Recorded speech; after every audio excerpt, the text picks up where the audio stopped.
Alhamdulillahi Rabbil Alamin. Salatu wassalamu ala Rasulillah ma ba'd. Allahumma anfa'na bima 'allamtana wa 'allimna ma yanfa'una wa zidna ilman. Assalamualaikum warahmatullahi wabarakatuh.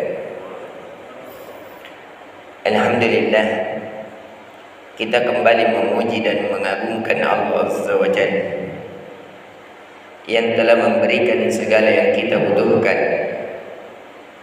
Bahkan di antara kelembutan Allah Azza wa Jalla, Ia memberikan sesuatu yang tidak pernah kita minta kepadanya.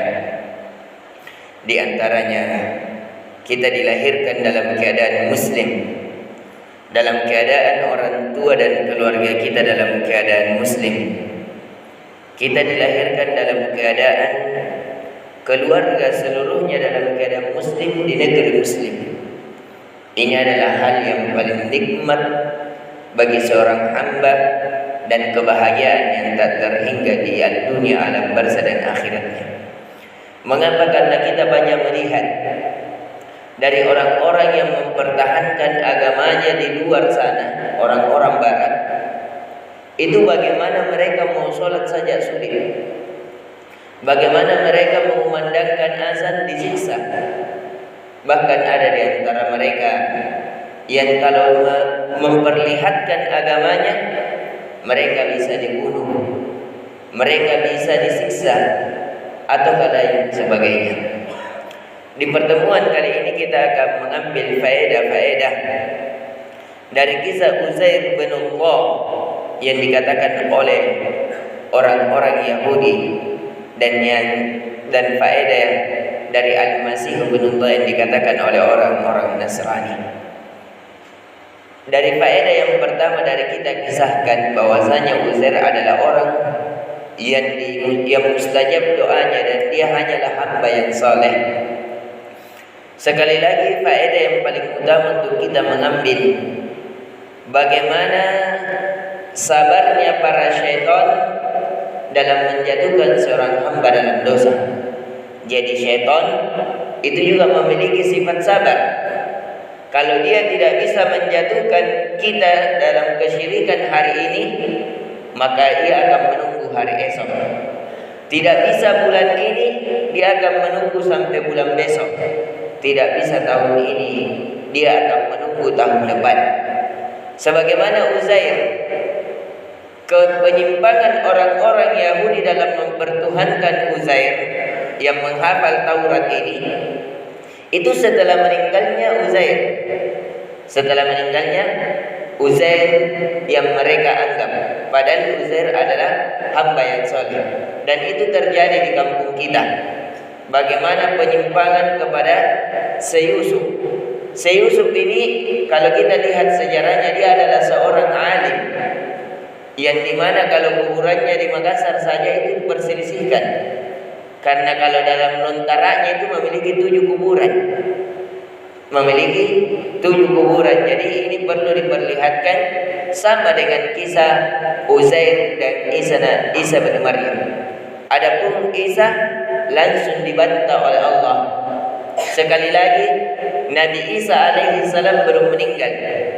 Nabi Isa alaihi salam belum meninggal, tapi dia diangkat ke langit dan akan turun. Nanti akan kita ceritakan kisahnya ketika ia membunuh Dajjal. Ini pelajaran yang pertama kita ambil dari kisah Uzair. Yang pertama adalah betapa sabarnya syaitan dalam menjatuhkan manusia dalam dosa. Pelajaran yang kedua yang kita ambil dari kisah Uzair adalah bahayanya sifat gulu, sifat berlebihan dalam agama, terlalu mengkutuskan, terlalu mensucikan orang-orang yang soleh, dan itu tidak dibolehkan dalam agama kita, sifat berlebihan. Mengapa? Karena kalau sifat berlebihan, inilah yang terjadi, di mana seorang hamba dia jadikan sebagai Tuhan, atau seorang hamba yang soleh dia jadikan wasilah untuk mendekatkan kepada Tuhan. Itu tidak dibolehkan. Jikalau kita memiliki hajat, maka jadikan orang yang paling pantas untuk meminta hajat adalah kita sendiri. Ini pelajaran yang kedua. agar hendaknya kita tidak bersikap ekstrim dalam beragama, akan tetapi memiliki sifat yang pertengahan, tidak bermudah-mudahan dalam agama dan tidak juga berlebih-lebihan dalam agama, pertengahan saja, pertengahan saja. Dan itu adalah ciri umat ini, adalah umat wasatan litakunu syuhada 'alan nasi wa yakuna ar-rasul 'alaikum syahida. Sesungguhnya kami telah mengutusmu wahai Muhammad sebagai umat yang pertengahan, agar engkau wahai Muhammad dan umatmu menjadi contoh, menjadi orang-orang yang dipandang 'alan nasi, di atas seluruh manusia. Ini pelajaran yang kedua yang kita bisa ambil, bahwa hendaknya kita tidak bersifat gulu terhadap agama Allah Azza wa Jalla. Pelajaran yang terakhir yang ketiga adalah hendaknya kita menghilangkan segala sesuatu yang bisa membahayakan agama kita. Sebagaimana dari penyimpangan Yahudi dan Nasrani, awalnya dari patung, dan generasinya pada saat masih hidup itu tidak generasi langsung menyembah kepada patung itu. Artinya di sini segala sesuatu yang bisa menjatuhkan seseorang dalam dosa hendaknya dia hilangkan secepat mungkin. Kenapa? Karena bisa jadi dia mampu kehilangan dari hal-hal yang lebih besar. Misalnya kita melihat televisi di kaum muslimin hari ini. Mungkin kalau kita yang menonton, kita bapak-bapak, ibu-ibu, bisa menjaga agama kita dalam menonton televisi atau handphone. Sekarang di anak-anak sekarang ini banyak sekali. Banyak terjadi sekarang, meningkat. Data yang kita baca meningkat pelecehan seksual disebabkan banyaknya anak-anak terlalu leluasa memakai handphone, sehingga nonton film porno. Setelah menonton film porno, akhirnya muncullah kerusakan, dan itu terjadi di Jawa. Bagaimana anak SD mencabuli temannya dan selainnya. Ini perlu kita perhatikan. Dari kerusakan, kalau ada kerusakan yang kita takutkan, kalau ini saya pertahankan, ini bisa merusak agamanya ini nanti, maka hendaknya dihilangkan. Sebagaimana awal dari kerusakan tersebut. Ini yang harus kita perhatikan. Misalnya televisi di kaum muslimin. Kalau kita melihat faedah-faedah televisi di rumah kita, lebih banyak kerusakannya daripada kebaikannya. Kalau kita mungkin bisa menjaga, saya tidak menonton kecuali berita-berita bagus. Iya, tapi kalau kita sudah meninggal, anak-anak kita bagaimana? Generasi-generasi kita bagaimana? Saudara-saudara kita bagaimana? Hendaknya untuk kita hentikan. Dan yang paling utama sekali lagi kita ingatkan kembali tentang pentingnya doa. Yang keempat adalah tentang pentingnya doa, agar kita memohon kepada Allah dilindungi dari segala keburukan. Dan pentingnya doa, Allahumma ya muqallibal qulub, tsabbit qulubana ala dinik. Ya Allah yang membolak-balikkan hati, maka teguhkanlah hati kami dalam agamamu.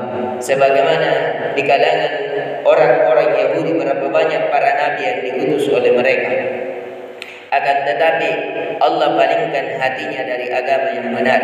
Na'udzubillahi min dzalik. Semoga kajian ini yang singkat ini bermanfaat untuk diingatkan kepada kaum muslimin. Yang pertama sekali lagi kita ingatkan bahwasanya hendaknya kita jadikan syaitan itu adalah musuh yang nyata di dalam kehidupan kita, yang dimana syaitan tidak akan pernah berhenti untuk berusaha menyesatkan kita, menyesatkan keluarga kita, menyesatkan seluruh kaum muslimin, sehingga ia ditemani di neraka Allah SWT. Yang kedua sekali lagi kita ingatkan tentang bahayanya sifat berlebihan, sifat ekstrim dalam agama. Dan yang ketiga sekali lagi kita ingatkan tentang hendaknya kita menghilangkan sesuatu hal-hal yang bisa menjatuhkan dalam dosa di kemudian hari. Dan yang keempat adalah tentang pentingnya berdoa kepada Allah agar kita dilindungi dari segala mara bahaya, baik mara bahaya yang akan terjadi di hari ini dan mara bahaya yang akan terjadi di kemudian hari. Jika mampu bahkan meminta kepada Allah agar dilindungi dari mara bahaya dunia, alam barzah dan akhiratnya, karena Allah yang maha kuat lagi maha mengetahui. Ini yang bisa kita berikan. Subhanakallahumma bihamdik, asyhadu an la ilaha illa anta, astaghfiruka wa atubu ilaik. Assalamualaikum warahmatullahi wabarakatuh.